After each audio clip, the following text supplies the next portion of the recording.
Bismillahirrahmanirrahim. Assalamualaikum warahmatullahi wabarakatuh. Alhamdulillahi rabbil alamin, wa bihi nasta'inu ala umurid dunya waddin. Asyhadu an la ilaha illallah wahdahu la syarikalah, wa asyhadu anna Muhammadan abduhu wa rasuluh. Allahumma salli wa sallim wa barik ala nabiyyina Muhammad wa ala alihi wa sahbihi ajma'in wa man tabi'ahum bi ihsanin ila yaumiddin. Amma ba'd.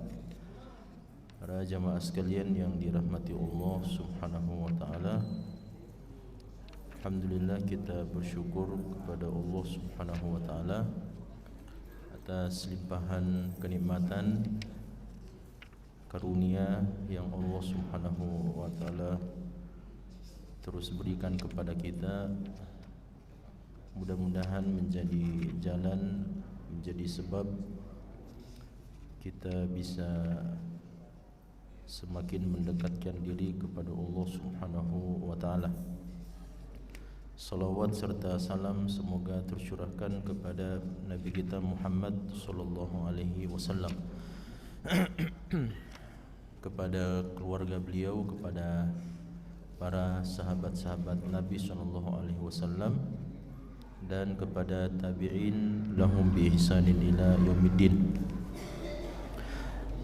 Jamaah sekalian yang dirahmati Allah Subhanahu wa taala, malam hari ini kita lanjutkan pembahasan hadis-hadis Nabi sallallahu alaihi wasallam dari kitab Al-Adabul Mufrad karya Imam Al-Bukhari rahimahullahu taala, dan masuk pada bab yang ke-70. Bab yang ke-70 dengan judul Bab Jaril Yahudi. Dengan judul Bab Jaril Yahudi. Ini saya baca dua kali supaya kita tidak salah membaca. Ada yang dulu belum dilanjutkan 2 minggu lalu. Ya. 6 yang diperbolehkan ghibah. Oh iya. Iya, mudah-mudahan sebentar kita catat ya. Karena Ustaz 2 minggu yang lalu kan. Iya, betul. Pernah masuk. Iya.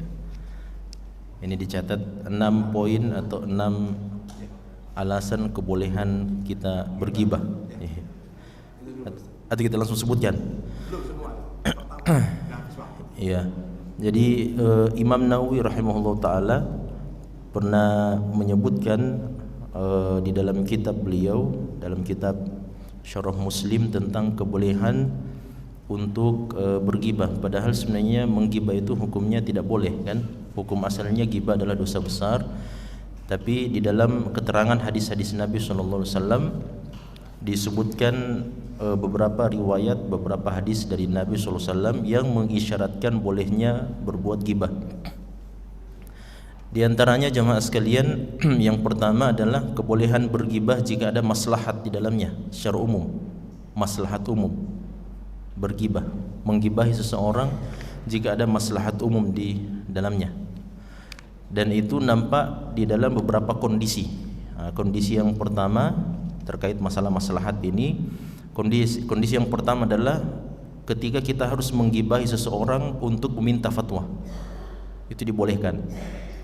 Jadi ketika kita menyampaikan atau meminta fatwa dari seorang alim, kita tidak akan bisa menggambarkan dengan utuh konteks yang ingin kita tanyakan, kecuali harus menyebutkan nama orang tersebut atau menggibahi orang itu, menceritakan keburukannya.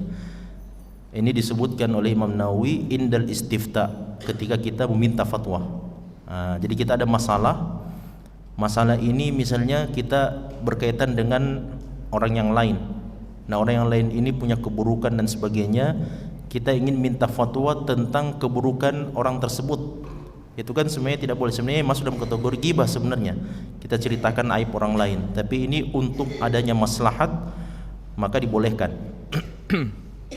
Kemudian jadi itu yang pertama. Yang pertama adalah ketika kita meminta fatwa. Kemudian yang kedua adalah ketika kita tidak, atau ketika kita menyebutkan seseorang yang orang itu hanya dikenali dengan sifat yang dia miliki itu, padahal sifat itu adalah kekurangan sebenarnya. Nah, itu diambil dari hadis Nabi SAW ketika Fatimah bintu Qais bertanya kepada Nabi, ya Rasulullah, ada dua sahabat yang meminang saya atau yang ingin melamar saya. Yang pertama adalah Abu Jaham dan yang kedua adalah Muawiyah. Kata Nabi SAW, jangan kau nikahi Abu Jaham karena Abu Jaham itu orang yang ringan tangan, gampang memukul. Sedangkan yang kedua Muawiyah itu adalah orang yang sa'luk, ma'indahumal, dia tidak orang miskin. Muawiyah bin Abi Sufyan itu orang miskin orangnya.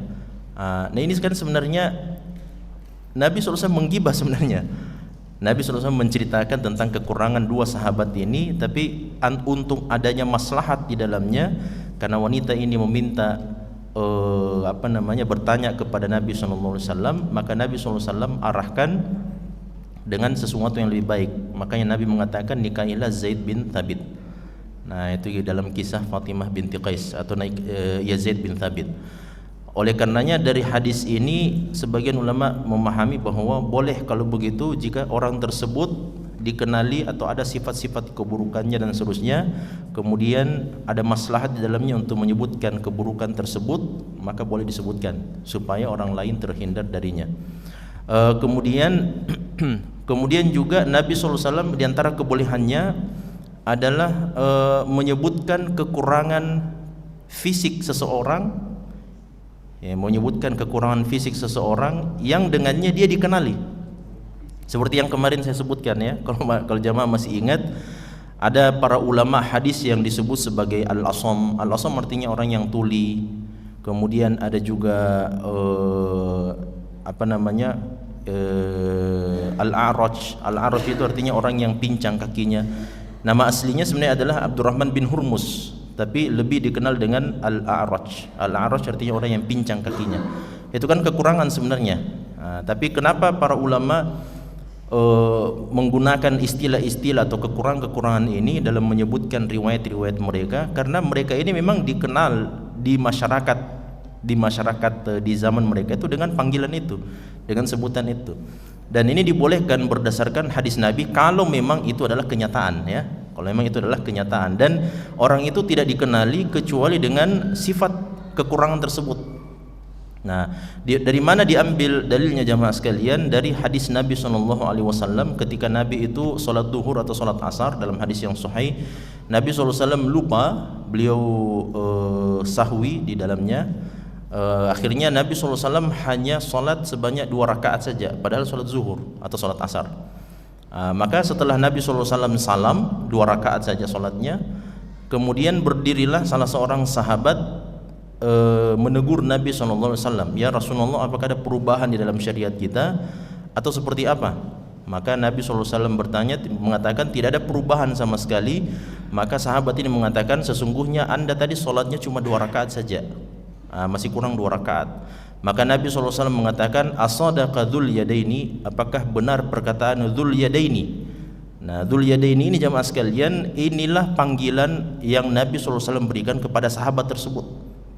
Jadi tidak ada sahabat yang dipanggil oleh Nabi SAW dengan panggilan dzul yadaini kecuali itu.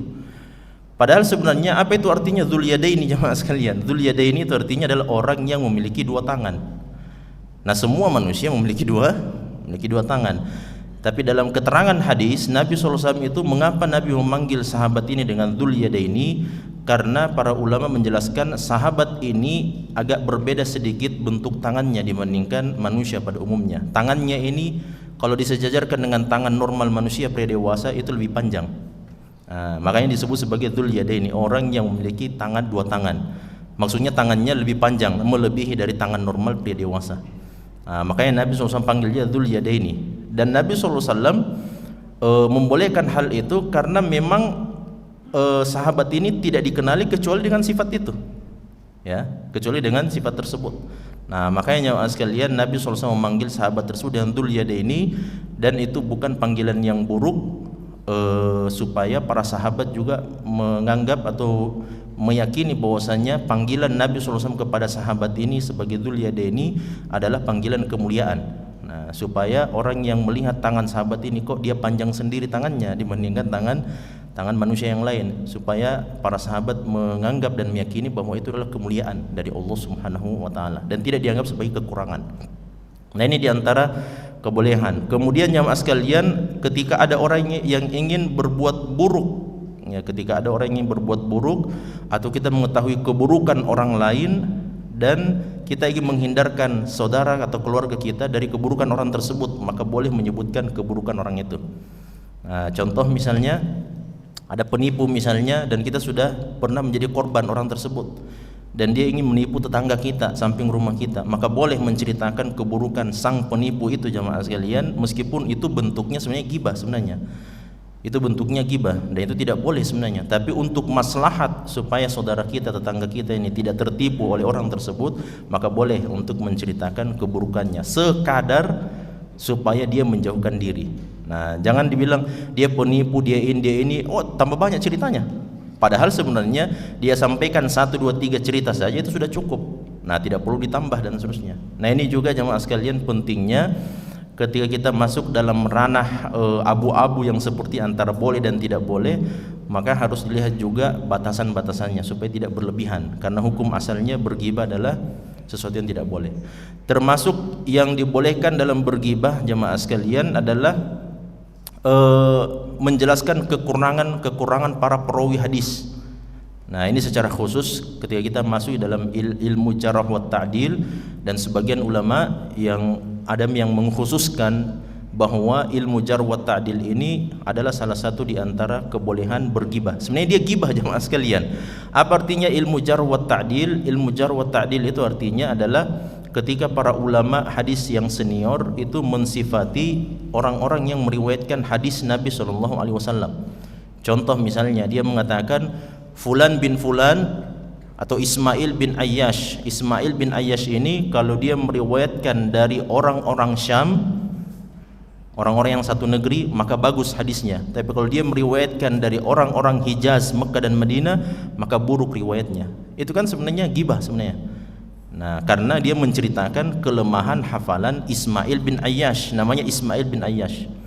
Nah, akan tetapi kata ulama kita ini tidak masuk dalam kategori gibah yang dilarang, karena ada maslahat yang sangat besar di dalamnya, yaitu untuk menjelaskan seberapa kuat dan seberapa terpercaya para perawi hadis-hadis tersebut, supaya kita bisa menjadikan itu sebagai patokan apakah hadisnya bisa diterima atau tidak diterima.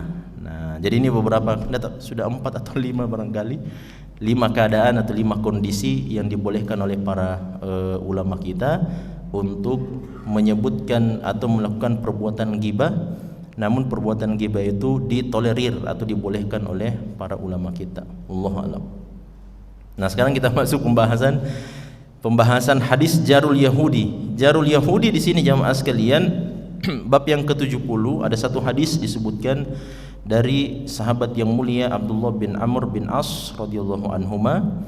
Tapi kita harus fahami dulu apa maksud jarul Yahudi. Sebagian memahami jarul Yahudi di sini adalah tetangga yang beragama Yahudi. Jadi yang ingin dibahas di dalam hadis ini adalah kalau kita bertetangga dengan orang Yahudi, ya, orang Yahudinya yang mau dibahas. Padahal kalau kita baca hadisnya sebenarnya hadis Abdullah bin Amr bin As ini tidak menceritakan tentang orang Yahudi yang menjadi tetangga kita. Justru yang ingin dibahas di sini adalah siapa yang bertetangga dengan orang Yahudi.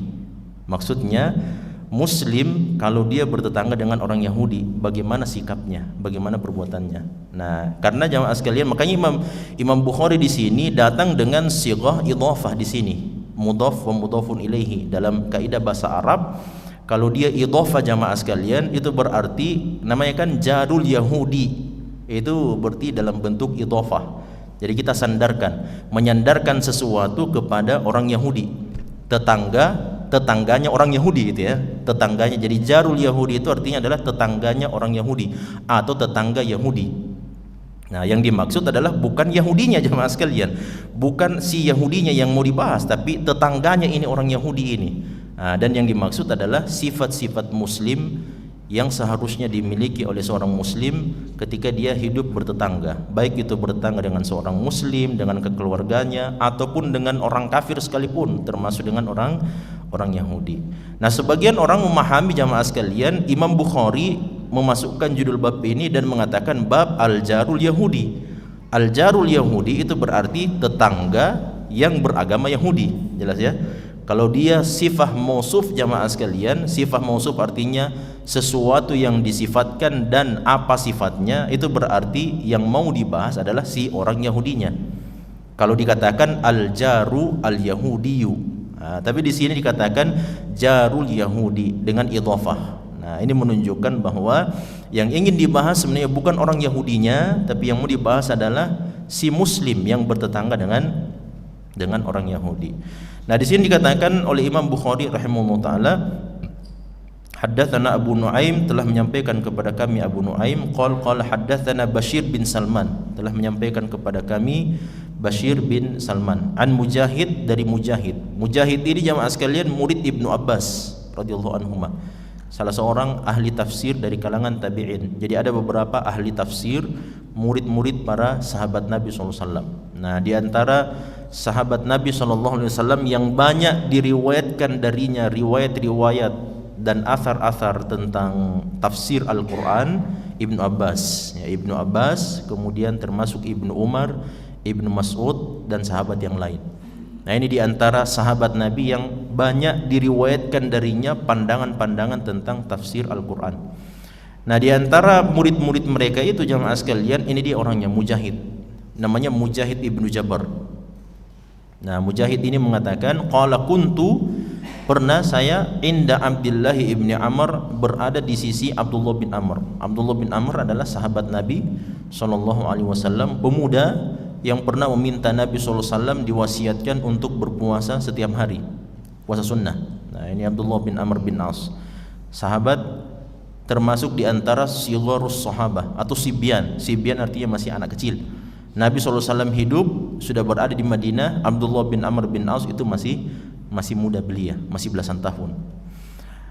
Nah, Abdullah bin Amr bin As ini jamaah sekalian, suatu ketika dia sementara menyuruh salah seorang pembantunya, gulamnya, itu namanya gulam, untuk menguliti seekor kambing, menguliti dan sekaligus memotong-motong dan seterusnya.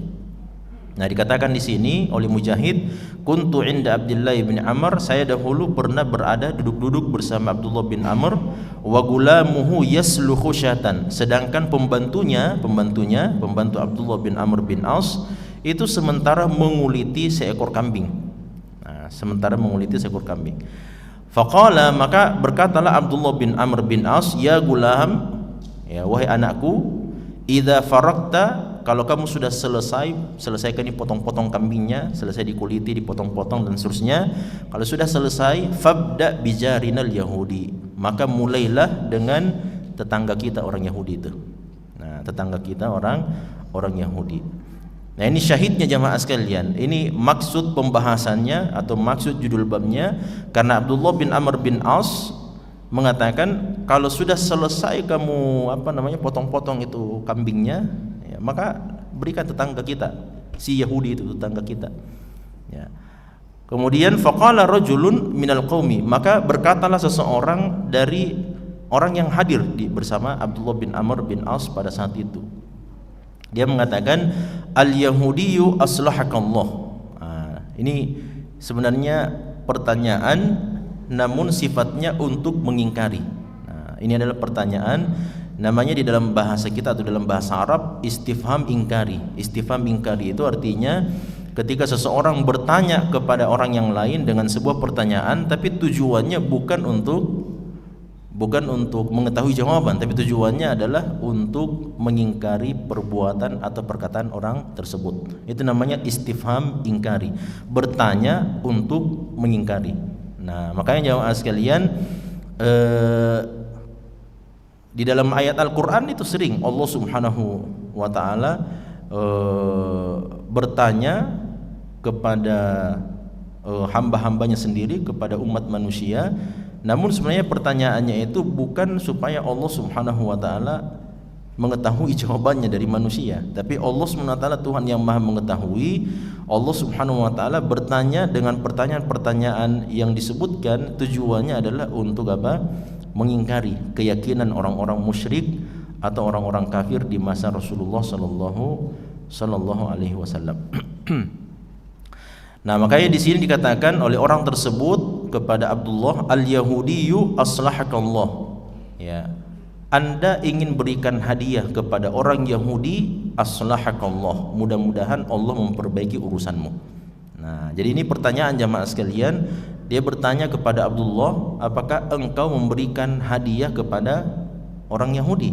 Mudah-mudahan Allah SWT memperbaiki urusanmu.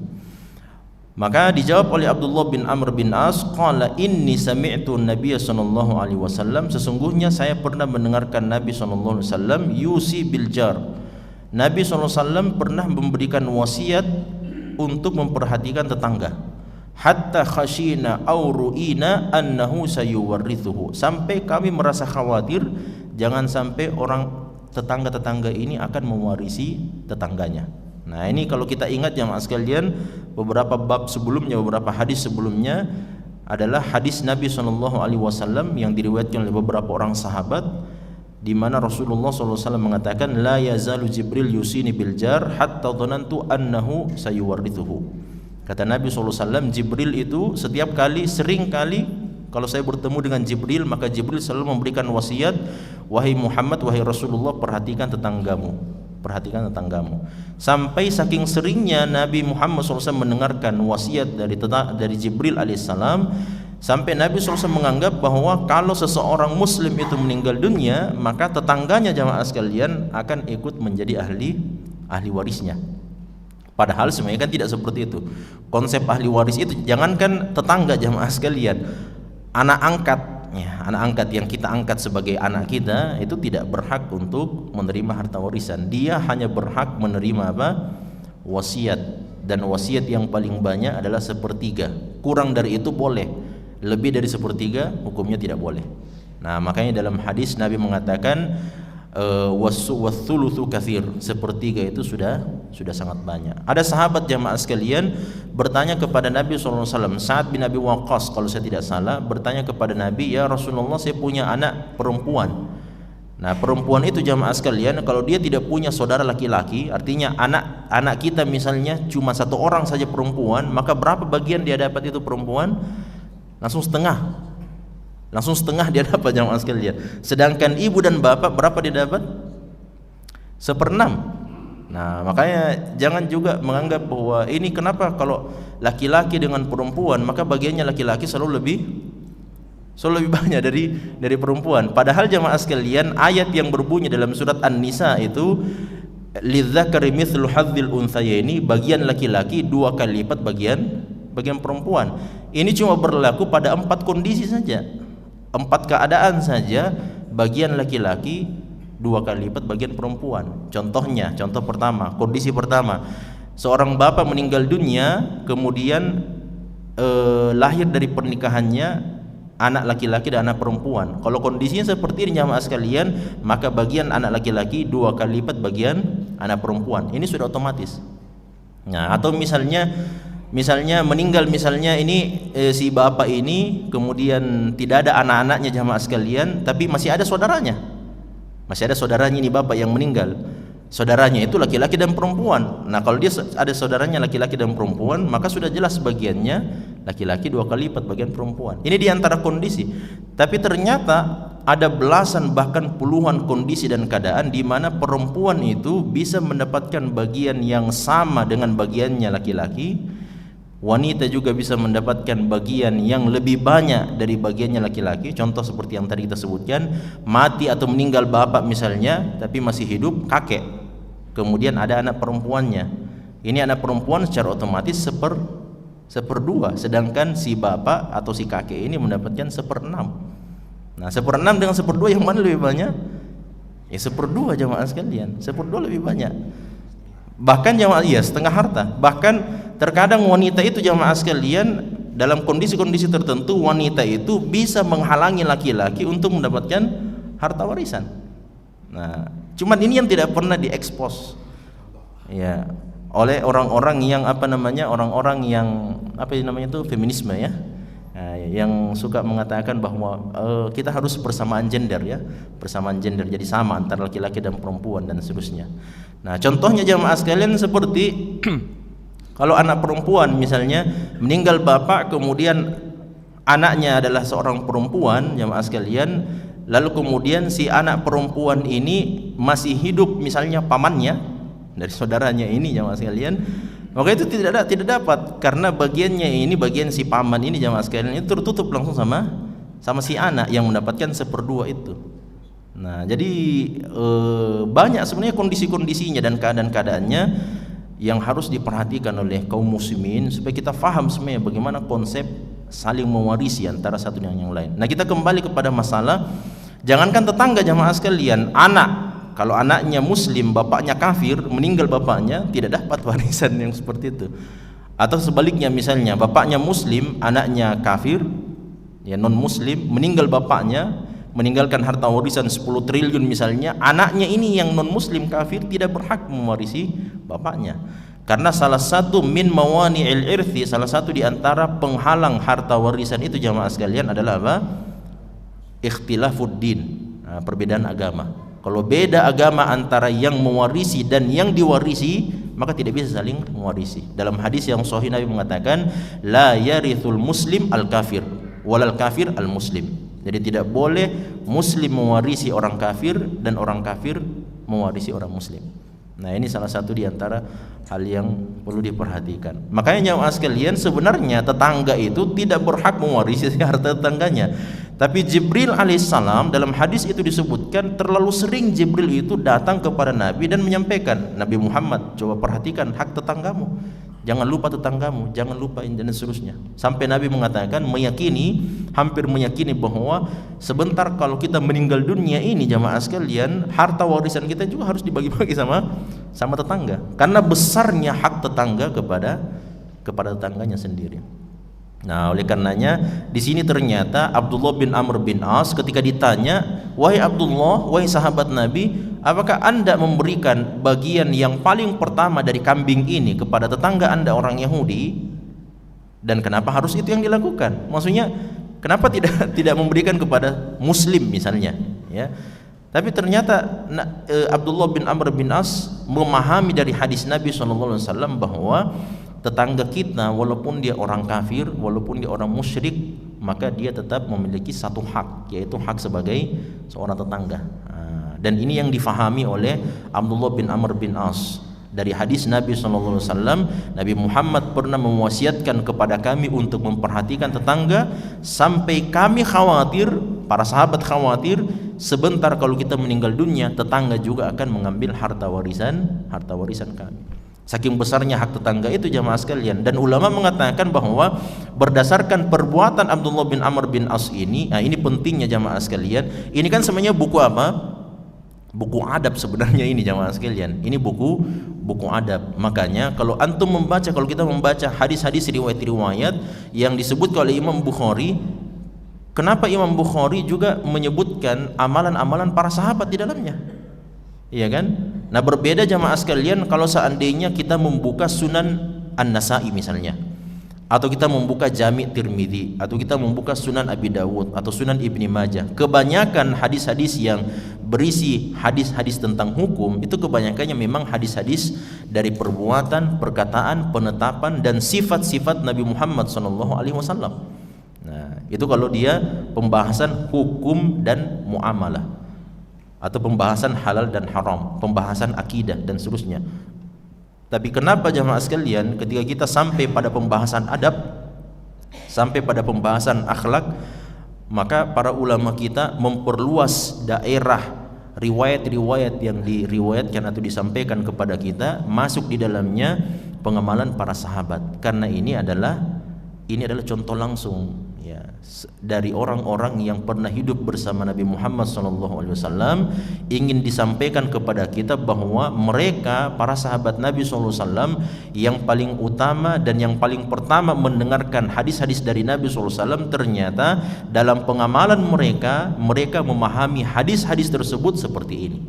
Nah, makanya Seperti Abdullah bin Amr bin As ketika mendengarkan wasiat dari Nabi SAW tentang memperhatikan hukum-hukum atau hak-hak tetangga, akhirnya difahami sama Abdullah bahwa kalau kita punya tetangga, meskipun tetangganya orang musyrik, meskipun tetangganya orang kafir, jamaah sekalian, dan tidak ada perbuatan dosa yang lebih besar dari perbuatan kekufuran dan kesyirikan. Nah sekarang kan jamaah sekalian, kenapa kita tidak berbuat baik sama tetangga ini? Dia seperti ini seperti itu. Padahal keburukannya sebenarnya tidak sampai pada tingkatan kesyirikan dan kekufuran. Dia masih menyembah kepada Allah Subhanahu wa taala meskipun barangkali sekali dalam sepekan. Salat Jumat saja jamaah sekalian, atau barangkali 2 kali dalam setahun. Itu pun juga salat sunnah. Salat Idul Fitri dan Idul Adha. Barangkali seperti itu jamaah sekalian. Atau barangkali sebagian ada yang misalnya suka mabuk-mabukan misalnya, atau suka main perempuan, atau suka macam-macam lah. Ini dosa-dosa besar jamaah sekalian. Tapi ketika ditanya kenapa tidak berbuat baik kepada tetangga fulan ini jamaah sekalian, maka selalu biasa jawabannya mereka itu kan orang-orang buruk, suka bermaksiat dan seterusnya. Coba dibandingkan, kemaksiatan mana yang lebih besar daripada perbuatan kesyirikan dan kekufuran kepada Allah Subhanahu wa taala? Tidak ada lagi jamaah sekalian. Yang paling besar, dosa terbesar di sisi Allah Subhanahu wa taala, dalam hadis yang sahih Nabi mengatakan akbarul kabair, dosa yang paling besar dari dosa-dosa yang terbesar. Apa itu? Asyirku billah, melakukan kesyirikan kepada Allah. Jadi tidak ada dosa yang lebih besar. Meskipun seperti itu, ternyata Abdullah bin Amr bin As memahami bahwa kalaupun kita punya tetangga non muslim jamaah sekalian, tidak menyembah kepada Allah SWT, tetap dia memiliki hak. Satu haknya jamaah sekalian. Apa itu? Hak dia sebagai tetangga kita. Dan ini kita pernah jelaskan bahwa tetangga itu jamaah sekalian, ada yang punya 3 hak, ada yang punya 2, dan ada yang punya 1 hak. Yang punya 3 hak itu jamaah sekalian, dia adalah tetangga kita, keluarga kita, dan dia juga muslim. Karena terkadang ada keluarga kita tapi dia non muslim. Contoh misalnya ya, contoh. Jadi dia tetangga kita dan dia adalah keluarga kita, sepupu atau siapa dan seterusnya, tetangga dekat atau jauh, tapi dia non muslim. Berarti haknya cuma 2. Tapi kalau dia adalah keluarga kita plus dia juga tetangga kita dan dia muslim, berarti 3 haknya. Jelas ya? Tapi kalau seandainya jamaah sekalian, dia bukan keluarga kita, dia juga orang non muslim, tapi tetangga kita masih memiliki satu hak. Nah ternyata jamaah sekalian, Abdullah bin Amr bin As di sini memberikan contoh di hadapan sahabat-sahabatnya pada saat itu, termasuk di hadapan murid Ibnu Abbas yaitu Mujahid, bahwa seperti inilah pengamalannya Nabi Muhammad SAW. Siapapun yang bahkan tetangga Nabi SAW, dalam hadis yang sahih, meskipun kita harus luruskan bahwa banyak riwayat atau sering jamaah sekalian disampaikan ada riwayat-riwayat tentang tetangga Nabi SAW yang Yahudi yang suka berbuat buruk kepada Nabi SAW. Itu kan sering itu disampaikan riwayat-riwayatnya. Ada orang Yahudi tetangga Nabi SAW, setiap kali Nabi SAW lewat di jalan rumahnya Nabi SAW maka dilemparkan kotoran. Biasa kan kita dengarkan itu ya jamaah sekalian ya. Ada juga riwayat jamaah sekalian pernah diceritakan oleh Ustadz Kondang di Makassar sini. Saya pernah dengarkan langsung ceritanya itu. Nabi SAW di Mekah, setiap kali lewat Nabi SAW di jalan itu, maka si orang Yahudi ini pasti meludahi Nabi SAW dari atas. Nah itu riwayat-riwayat yang tersebar jamaah sekalian. Ini perlu kita fahami bahwa Nabi Muhammad SAW tidak pernah bertetangga dengan orang Yahudi. Di Mekah itu jamaah sekalian, kebanyakan di Mekah itu adalah orang Nasrani. Nah, yang ada bukan justru orang Yahudi. Nah, Yahudi itu banyaknya di Medina. Di Mekah itu jamaah sekalian segelintir jumlah yang sangat sedikit dari kalangan orang Nasrani, bukan orang Yahudi. Dari mana jamaah sekalian didapatkan? Dari hadis Bukhari. Hadis Bukhari itu menyebutkan Nabi itu jamaah sekalian, bagaimana model rambutnya Nabi SAW? Ini saya mau tanya dulu. Bagaimana model rambut Nabi SAW? Model rambut Nabi SAW itu jamaah sekalian, kalau bagian belakang dalam hadis yang sahih dikatakan entah itu rambut Nabi SAW sampai di pundak atau sampai di daun telinga, ilal mangkibaini au ila syahmatil udunaini. Jadi itu rambut Nabi SAW. Jadi rambutnya Nabi SAW itu seperti rambutnya anak-anak di pinggir jalan biasanya, yang gondrong-gondrong, yang panjang-panjang rambutnya itu. Kenapa jamaah sekalian? Karena ini masalah apa? Kebiasaan dan adat. Nah, tidak dibayangkan jamaah sekalian, Saya pernah dapat di Madinah itu jamaah sekalian, kalau kita lempar telur itu di pinggir jalan matang itu, musim panas, ya, itu matang 45 derajat Celcius. Coba dibayangkan Nabi Muhammad SAW datang berjalan-jalan di tengah teriknya matahari, rambutnya botak. Nah, kira-kira bagaimana? Mendidih itu kepala jamaah sekalian. Jelas ya? Itu mendidih itu kepala. Makanya orang-orang Arab jamaah sekalian punya hajat untuk memanjangkan rambut mereka supaya apa? Terlindungi kepala mereka ini jamaah sekalian dari panasnya matahari. Dan itu yang dilakukan sama Nabi. Cuman yang menjadi pertanyaan saya berkaitan dengan riwayat Bukhari tadi, Nabi Muhammad itu kalau rambut beliau yang bagian belakang itu panjang, bagaimana dengan rambut depannya? Nah, saya mau tanya ini. Karena kan model kita jamaah sekalian model-model sama semua ini kan. Model sisir ke kanan atau di tengah dan seterusnya. Nabi Muhammad itu dalam riwayat yang sahih jamaah sekalian, dahulu Nabi Muhammad itu beliau punya poni. Tahu poni ya? Bagaimana rambut anak perempuan biasa itu? Ah, ada poninya depan sini. Itu begitu rambut Nabi SAW dahulu di awal keislaman. Kenapa jamaah sekalian? Karena orang-orang Mekah pada saat itu yang mayoritas orang musyrik, mereka itu menyisir rambutnya ke belakang. Nah, jadi disisir rambutnya ke belakang seperti ini. Sedangkan mereka ini adalah orang-orang musyrik. Nah, dan Nabi Muhammad SAW ternyata melihat segelintir dari orang-orang Nasrani yang tinggal di dalam kota Madinah, dalam kota Mekah. Nabi Muhammad melihat ternyata mereka ini orang-orang Nasrani ini rambutnya itu memiliki poni.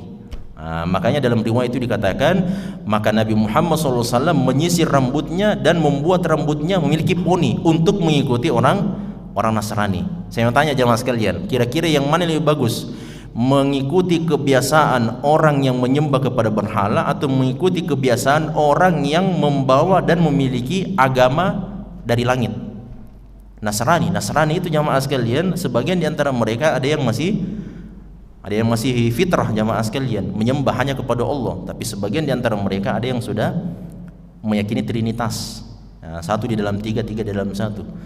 Makanya jamaah sekalian, Nabi Muhammad, ya, pandangan Nabi Muhammad, daripada saya mengikuti orang-orang musyrik yang menyembah kepada berhala-berhala, lebih bagus saya mengikuti orang Nasrani dari model rambut mereka. Tapi ketika Nabi Muhammad SAW melihat berdakwah dan sudah banyak di antara orang musyrik yang masuk Islam, dan mereka ini ternyata model rambutnya ke belakang semuanya, maka dirubah model rambutnya Nabi SAW, diganti model poni menjadi model apa namanya itu ya? Ya, disisir ke belakang rambut Nabi SAW. Nah, ini sampai kemana tadi ini? Nah, ini masalah riwayat yang mengatakan bahwa ada orang Yahudi di Mekah yang suka mengganggu dan meludahi Nabi SAW. Itu riwayat yang tidak sahih. Nah, kemudian ada tetangga Nabi di Madinah yang suka membuang kotoran di tempat jalannya Nabi SAW. Itu juga adalah riwayat yang tidak sahih. Yang sahih tentang kehidupan Nabi SAW bersama orang-orang Yahudi, bahwa dahulu jamaah sekalian ada tetangga Nabi SAW orang Yahudi, anaknya suka berbakti kepada Nabi Muhammad SAW. Nah, jadi ada anaknya jamaah sekalian orang Yahudi, tetangga Nabi SAW itu suka bantu-bantu Nabi. Ternyata ini tetangga sang anak ini jamaah sekalian sakit, dikunjungi oleh Nabi SAW dan didakwahi. Ternyata karena bapaknya juga orangnya baik jamaah sekalian dan mengetahui kebenaran, maka sang bapak mengatakan, ya gulam, wahai anakku, ati Abul Qasim, taatilah Abul Qasim, Nabi Muhammad. Maka masuk Islam. Setelah anak Yahudi ini masuk Islam jamaah sekalian, Nabi keluar dari rumah orang Yahudi tersebut dan mengatakan, alhamdulillahilladzi anqadahu minan nar. Segala puji bagi Allah yang telah menyelamatkan anak tersebut dari api neraka. Nah, itu riwayat jamaah sekalian, riwayat yang sahih dari Nabi SAW tentang muamalahnya Nabi kepada tetangga beliau, dan mereka itu adalah orang Yahudi. Nah, dan kalau kita lihat jamaah sekalian, Nabi Muhammad datang ke Madinah, apa yang beliau lakukan? Di antara hal yang paling pertama beliau lakukan adalah membuat piagam Madinah. Piagam Madinah itu berisi kesepakatan hidup bersama. Siapa saja jamaah sekalian? Orang-orang Ansar, baik itu dari kalangan Aus dan Khazraj, orang-orang Muhajirin, kaum muslimin yang datang dari Mekah, termasuk orang-orang penduduk asli dari kalangan orang-orang Yahudi. Nah, 3 suku kabilah besar, Banu Qainuqa, Banu Nadir, dan Banu Quraidah, semuanya bersepakat hidup bersama-sama di dalam kota Madinah, yang menunjukkan bagaimana muamalahnya Nabi SAW kepada orang Yahudi. Nah, hanya saja jamaah sekalian, jangan karena setelah kita dengar ini, kalau begitu kita doakan saudara-saudara kita di Israel ya, supaya mereka bisa mengalahkan. Jangan jamaah sekalian, karena Kita berbicara tentang bagaimana upaya kita hidup bersama supaya mereka mendengarkan dakwah. Jadi tujuan Nabi SAW merangkul semua orang yang tinggal di Madinah, sampai orang Yahudi juga ikut dirangkul jamaah sekalian, supaya orang Yahudi ini menerima dakwah, supaya mereka mendengarkan dakwahnya Nabi SAW. Nah, supaya di antara mereka ada yang masuk Islam, ada yang memeluk agama Islam. Jadi itu tujuan Nabi SAW hidup bersama dengan orang-orang Yahudi dan tidak memerangi mereka. Nah, terakhir jamaah sekalian, ada faedah luar biasa di sini dari doanya seseorang yang melihat perbuatan Abdullah bin Amr bin As. Nah, ini kan tadi kita katakan bahwa ketika Abdullah bin Amr mengatakan, ya gulam, kalau sudah selesai cincang-cincang ini, daging kambing ini, kau berikan hadiahkan kepada tetangga kita orang Yahudi. Nah, ini maksud babnya jamaah sekalian, bahwa ya seperti inilah sifatnya seorang muslim, seorang mukmin. Ketika dia bertetangga bahkan kepada orang kafir sekalipun, mereka tetap berbuat baik. Tapi di sini yang menarik jamaah sekalian, bagaimana model pengingkaran orang tersebut kepada perbuatan yang sebenarnya dianggap sebagai sesuatu kesalahan tapi tetap didoakan. Karena kan dikatakan di sini al-Yahudi aslahakallah. Ya, al-Yahudi artinya kenapa kau berikan kepada tetanggamu orang Yahudi? Itu tidak boleh menurut keyakinan dia ya. Menurut keyakinan dia, menghadiahkan daging itu kepada tetangga orang Yahudi itu tidak boleh menurut keyakinannya si orang ini yang mengingkari perbuatan Abdullah bin Amr bin As. Nah, tapi meskipun dia ingkari jamaah sekalian, tapi tetap didoakan. Karena dia mengatakan aslahakallah, semoga Allah memperbaiki urusanmu. Para ulama kita mengatakan seperti inilah seharusnya kita sesama muslim. Nah, kalau kita melihat ada keburukan, kesalahan yang dilakukan oleh saudara kita jamaah sekalian, jangan menghardik, jangan mencela dan jangan menyalahkan, dan carilah uzur untuk mereka. Itulah makanya jamaah sekalian, Imam Ja'far bin Shadiq rahimahullah ta'ala, beliau mengatakan, idza sami'ta min akhika khata'an, kalau engkau mendengarkan dari salah seorang saudaramu sebuah kesalahan yang dilakukan, faltamis lahu udran wahidan ila sab'ina udran, maka carikanlah untuk saudaramu atas kesalahan yang kau dengarkan tentangnya jamaah sekalian, carikan satu uzur untuk dia sampai 70 uzur. 70 uzur. Nah, kita setengah uzur saja belum sampai. Kalau saya lagi di rumah atau lagi di warkop jamaah sekalian, tiba-tiba datang ini teman-teman warkop semuanya, kenapa itu? Tidak pernah lagi datang ke masjid. Itu kan muncul semuanya itu, oh begini dan seterusnya. Padahal seharusnya yang paling pertama dilakukan adalah mencarikan uzur. Mungkin barangkali lagi keluar kota, mungkin barangkali lagi di rumah sakit, mungkin barangkali dan seterusnya, harusnya begitu. Sampai kata Ja'far Shadiq jamaah sekalian, carikan 1 sampai 70 uzur. Kalau tidak ketemu 70 uzur jamaah sekalian, maka katakanlah mungkin dia punya uzur yang saya tidak ketahui. Harusnya begitu. Nah, mencarikan uzur jamaah sekalian. Nah, bahkan yang lebih hebat dari itu, kalaupun kita melihat kesalahan dari saudara kita, harusnya didoakan. Nah, bukan tambah disalah-salahkan jamaah sekalian. Harus didoakan, mudah-mudahan dia kembali kepada ketaatan, amal soleh, kebaikan dan seterusnya. Dan ini kan sebenarnya amalan Nabi SAW. Teringat jamaah sekalian, ketika Nabi sementara sholat, tiba-tiba datang salah seorang sahabat, wa hafazahun nafas, begitu bunyi riwayatnya. Nabi itu jamaah sekalian sampai bisa mendengarkan suara terengah-engah sahabat ini. Dikatakan wa hafazahu an-nafas, nafasnya itu sudah tersengal-sengal. Karena apa? Ketika dari kejauhan dari rumah jamaah sekalian, ternyata Nabi itu sudah ruku ternyata. Nah, sahabat ini tidak mau ketinggalan rakaat pertama. Jelas ya? Akhirnya dia berlari. Padahal sebenarnya Nabi melarang untuk datang ke masjid berlari-lari. Sebenarnya tidak boleh, dilarang sebenarnya. Hendaknya kita datang berjalan kaki, wa alaikum sakinatun wa waqar. Nah, hendaknya tetap tenang dan seterusnya. Kalau kita dapat 1 rakaat, maka kita ikuti 1 rakaat, disempurnakan setelah itu. Meskipun jangan disengaja jamaah sekalian, karena ini sudah dekat-dekat Piala Dunia 2026. Ya, jadi lebih sering begadang, akhirnya bangun sholat subuh terlambat terus. Yang sebelumnya sholat sunat 2 rakaat rajin jamaah sekalian, gara-gara Piala Dunia sudah ketinggalan semuanya sholat sunat 2 rakaatnya itu. Jelas ya? Ini sahabat ternyata ada uzurnya jamaah sekalian, namanya Abu Bakrah. Ada sahabat terlambat datang ke masjid. Akhirnya Nabi sudah ruku, sedangkan dia masih di pintu luar ini. Maka apa yang terjadi? Khawatir saya tidak dapat ini rukuknya Nabi SAW, tidak dapat rakaat yang pertama. Akhirnya beliau takbiratul ihram di luar shaf, masih jauh di belakang sana jamaah sekalian. Nabi SAW masih ruku. Ini kan kalau sudah takbir ini atau sudah sami Allahu liman, berarti tidak dapat rakaat kan. Akhirnya dia ruku di luar jamaah sekalian. Kemudian Allahu Akbar. Setelah itu sami Allahu liman hamidah, berdiri jalan masuk ke dalam shaf. Itu kan pelanggaran, tidak boleh dilakukan itu. Setelah itu jamaah sekalian, Nabi SAW mengatakan, siapa tadi di antara kalian yang berjalan untuk masuk ke dalam shaf jamaah? Langsung mengaku sahabat yang paling belakang, saya Rasulullah. Apa kata Nabi SAW?